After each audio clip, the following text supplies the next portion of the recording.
Okay, so just a heads up, this video builds a lot on the puppet stuff video, the Castermind video, it builds on Micah's Clara, it builds on Micah the Runaway, it builds on so many theories and so many ideas I've presented in the past. And frankly, if I try to perfectly recap every single theory, this video will never end. So I'm going to give a sort of recap of the timeline as it's being built out across these videos, but those are kind of useful reading for why I'm saying these things so matter-of-factly with minimal evidence thrown in there, because the evidence is in those videos for the most part. This will also sort of be the groundwork video for another video I want to do, which is the character analysis of Charlie and Elizabeth as foil characters to each other. So I'm going to be setting that up throughout this video as well. This video is just at the center of a huge web of interconnected thoughts and ideas from various videos. So we're going to start our timeline at 1983 post-Bite with the Bite victim, and right before Midnight Motors with Mike running away. Obviously William kills Charlie, insert whatever reason you give for that, and then hugs her, her soul goes into it, she now possesses the puppet. I also feel that Charlie dies at Freddy's right now, but that's more something I might want to cover in a different video, maybe in the Charlie and Elizabeth video itself. It doesn't really affect this theory that much, but I do just want to throw it in there for like, hey, this is my thought process and like what I'm thinking of the timeline. Anyways, William, pondering Charlie's death and possession, decides to follow the scientific method. He'll kill 5 more kids, 1 for Freddy, 1 for Bonnie, 1 for Chica, 1 for Foxy, and 1 for Fredbear. Keep in mind, he's wearing Spring Bonnie and the puppet's already possessed, so there's no reason to kill anymore. He kills the first 4 more traditionally, however with that last one he decides to be a bit more cruel and sadistic, as well as creating a separate little experiment. What happens if a kid is spring-locked to death? Does a different death, especially one as unique as a spring-lock failure, cause a different outcome?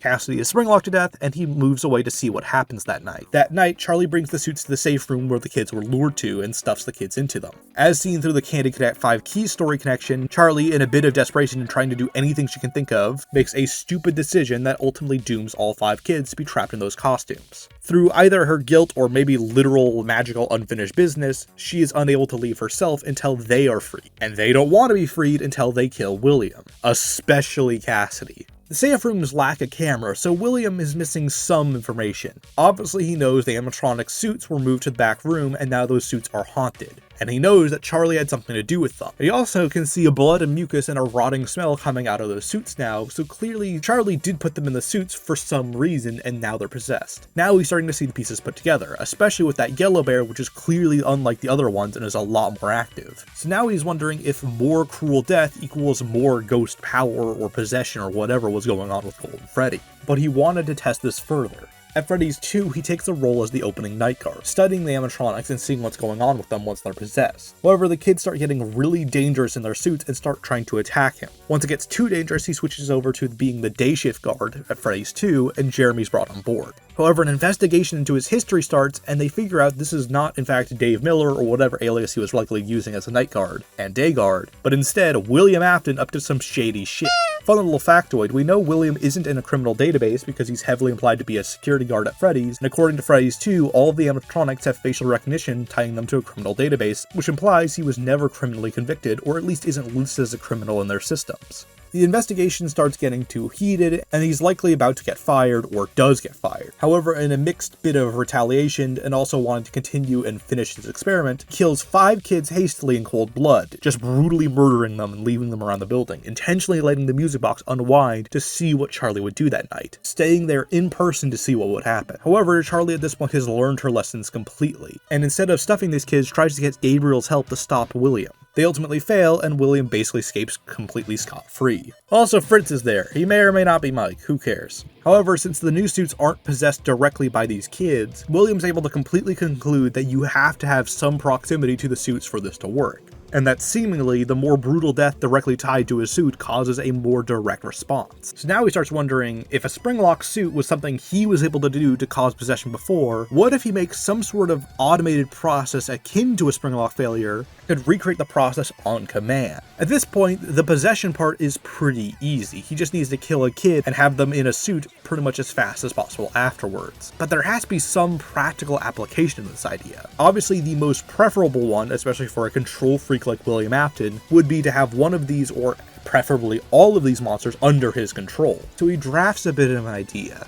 He has an underground testing area where he will torture and shock the animatronics into obedience. There will be one core animatronic that will act as the ringleader. The ringleader will be modeled after the only leading animatronic he knows of at this point, Charlie. After all, she was the original one who did something that caused them to be possessed. He becomes obsessed with Charlie and the idea of this character and suit. There had to be something about her that was special to make her so smart and aware, that she could always be thinking that she could go anywhere. And you know, the only smart and aware animatronic other than Charlie is the teleporting yellow ghost bear trying to kill him. So Charlie would definitely be the one he'd want to emulate and focus on. It also has a kind of serial killer's first kill and obsession kind of angle. Like that one in particular is stuck on his mind. Baby is a literal ringleader jester, modeled after the humanoid animatronic with the rosy cheeks and lips and face and design. And personally, while I don't like book connections, this could connect back to William in the novels. William being obsessed with Henry's creation and trying to figure out how he can create and control his own version of it, and ultimately leads to a copy of Charlie that Elizabeth will possess. However, I find this theory works perfectly fine on its own. It doesn't need the novel connection. I just know people are going to make the connection, and I thought I'd bring it up. The idea was that this new lead character, Baby, would grab and kill one kid when no one else was in the room watching. With William ideally running whatever this location was, he'd have full control over the cameras and therefore the information the public would have access to.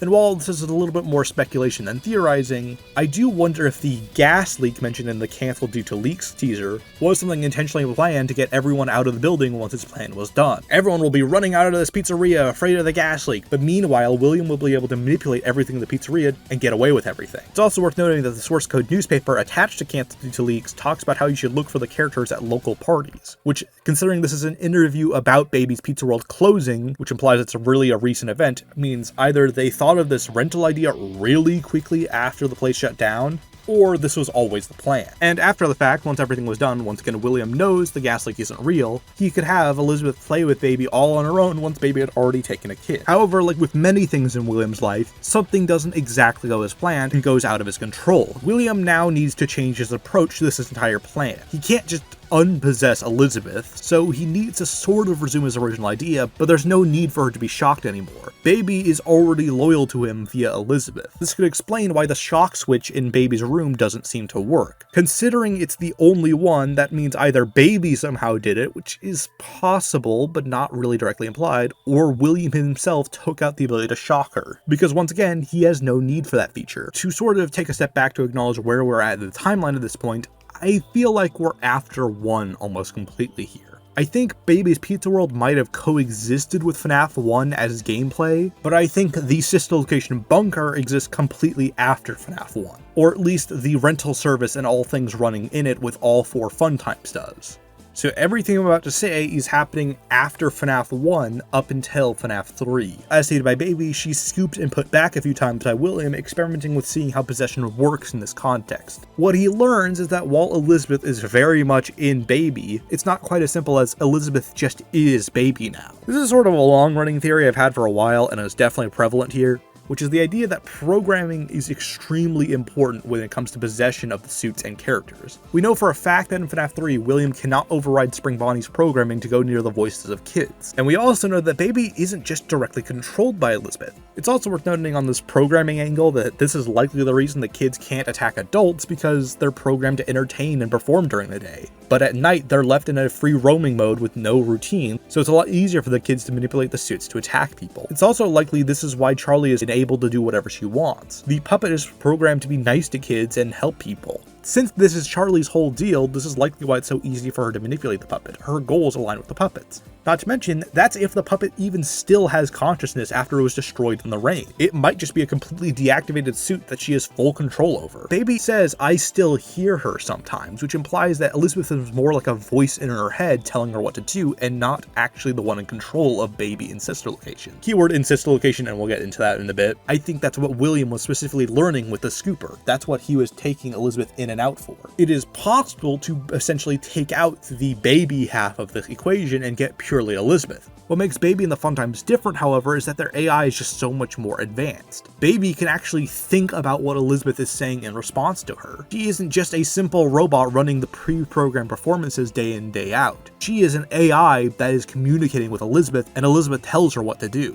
And this culminates in Night 5 when you free Elizabeth from Baby. And how does she explain it? She says that there's evil in her that needs to be destroyed so the good can escape. And from Baby's perspective, she is an evil murder clown AI that needs to be destroyed so the little kid can go free. This is warped from Baby and Elizabeth's perspective, so good and evil is going to be extremely screwy. It could also work the other way around, but that to me seems more likely with Elizabeth and Baby's characters. Elizabeth is scattered in the mind of Baby, and now Baby is destroyed, so Elizabeth is completely in control. This is told to us several ways a few different times. Not only does Ennard actually have access to Elizabeth's voice, which Baby did not seemingly or just never use prior, but also Scrap Baby talks a lot more like Elizabeth and is directly referred to as Elizabeth by Henry.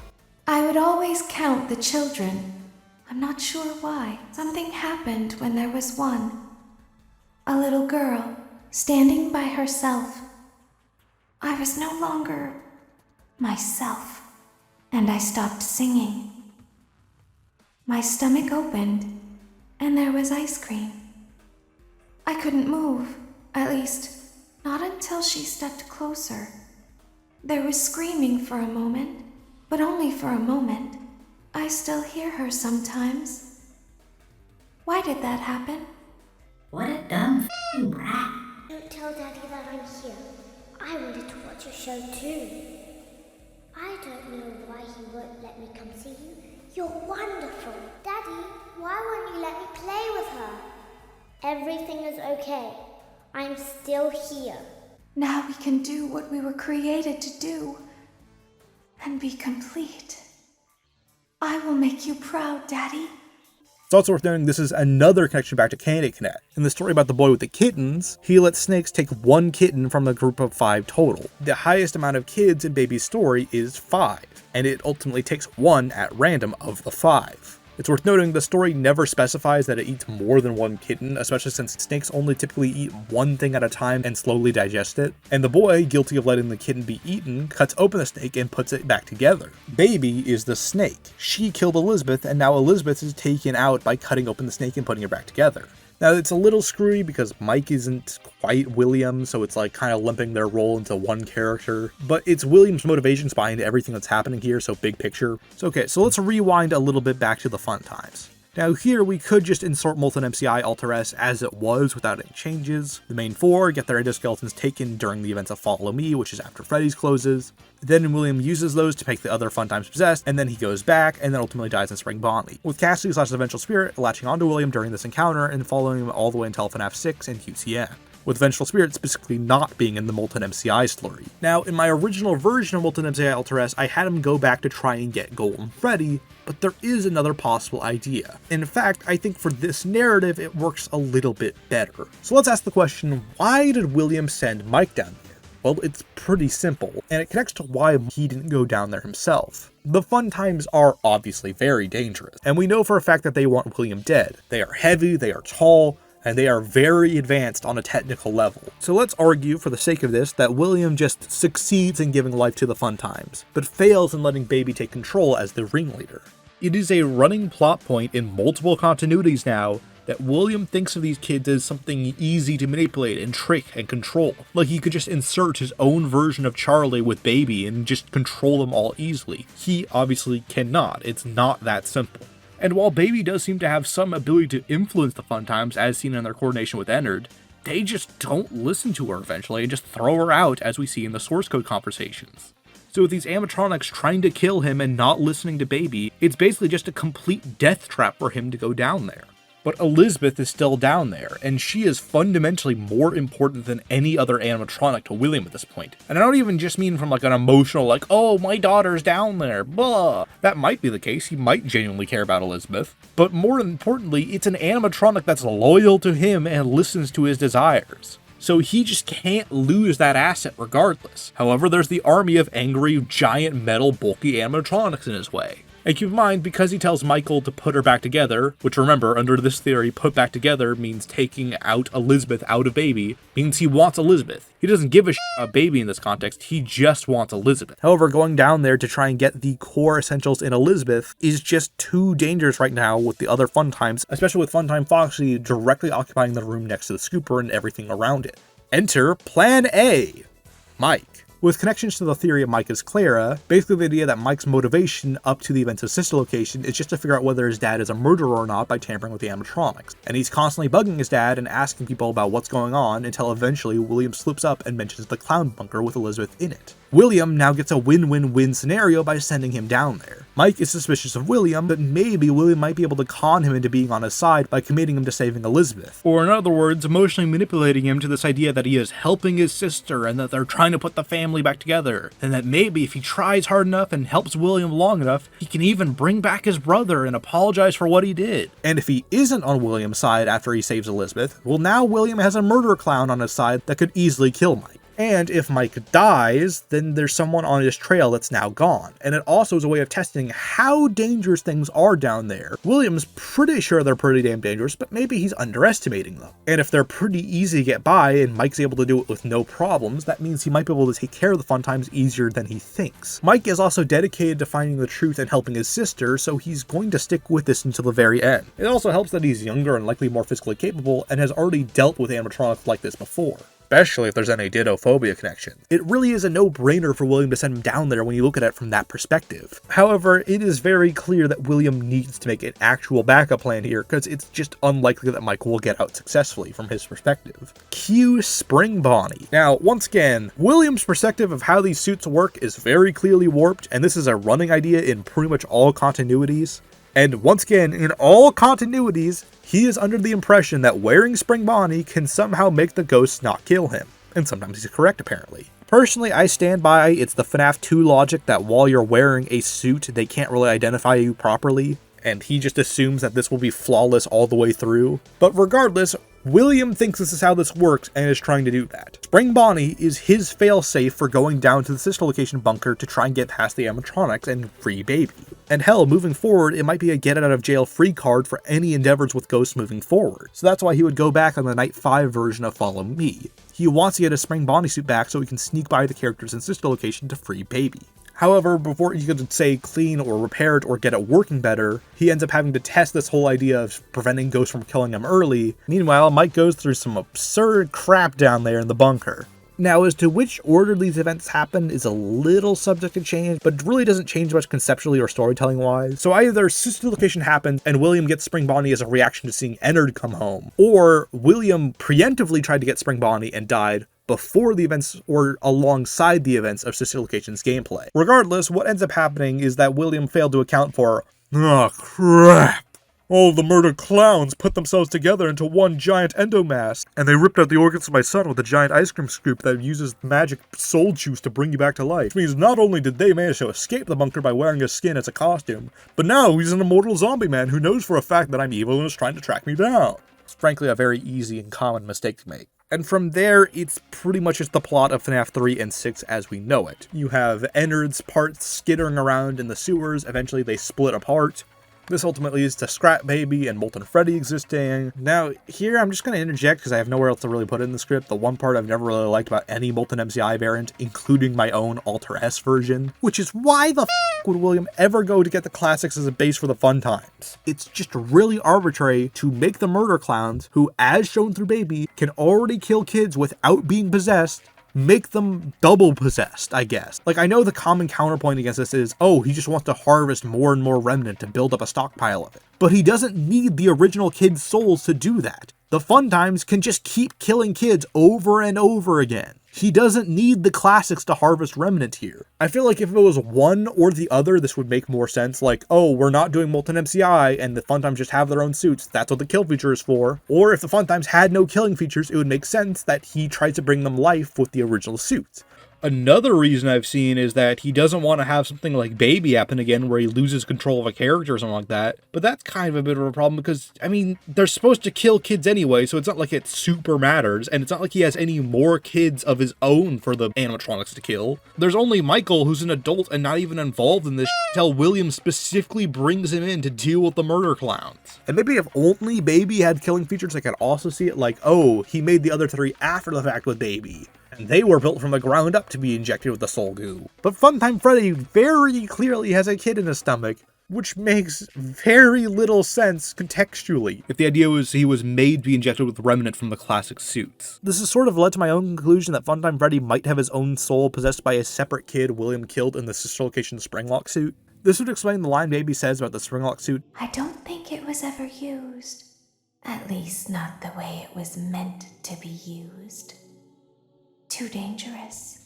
Which kind of implies it was used, but for some awful purpose or something that wasn't quite its original intended reason. This would also explain why Funtime Freddy has a stomach compartment instead of like a giant claw like Baby. He's not meant to kill kids directly, instead meant to be a storage place for kids killed by William. So maybe the reason Elizabeth was able to run off is because William was busy in his Springlock suit killing whoever and putting that kid into Funtime Freddy, which would explain why Funtime Freddy becomes the leader of the group once Baby is taken out of the equation. Just for the fun of it, let's give this kid his own hypothetical little name. I'm thinking Nellick Fog. Also, every single dumb theory, even random ones thrown out here just because I think it's an interesting talking point, need an equally stupid name. So, Nellick Fog Funtime Freddy, or Nell Funtime Freddy it is. Also, I guess for other theories in this video, AI Limiter would be the name of the theory that AI dictates what animatronics can do. And I guess Subconscious Elizabeth would be the other main theory, that Elizabeth is just scattered around Baby's head until she's brought to the forefront in Scrap Baby.